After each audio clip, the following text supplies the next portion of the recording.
வருஷம் நாங்க உனக்கு சீர் வைக்கிறோம்மா. சரி, காசுக்கு என்னதான் பண்ணுவ? நீ எப்படியாவது எனக்கு கொஞ்சம் காசு ஏற்பாடு பண்ணி கொடுத்தேன்னா நான் உனக்கு அப்படியே சீர் கொடுத்துருவேன். நான் இவருக்கு காசு ஏற்பாடு பண்ணி கொடுக்கணுமா? அதுல இவரு நோகாம வந்து எனக்கு சீர் கொடுப்பானா? என்னனே வேணும்? பாண்டியன் இல்லையாமா, அவருக்கு 10,000 ரூபாய் பணம் கொடுக்கணும்.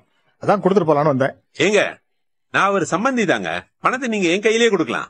அப்ப சரி, இந்தாங்க. வரேங்க, வரேம்மா. சரிங்க. உனக்கு சீர் செய்ய பணம் வேணும்னு கேட்டிருந்தல்ல, கடவுளா பார்த்து பணம் கொடுத்து விட்டுருக்காரு பாத்தியா? நல்ல மாதிரி பேசுவாங்க. ஆனா ஒவ்வொரு விஷயமா இவங்க பின்னாடி நின்று நம்ம சொல்லிக்கே இருக்கணும். சொல்லியும் கேட்பாங்க நினைக்கிறீங்களா? அப்பயும் கேட்க மாட்டாங்க. திரும்ப மாசம் நின்றுக்கே இருக்குவேன். கிளம்புடா. கிளம்பிட்டேன்.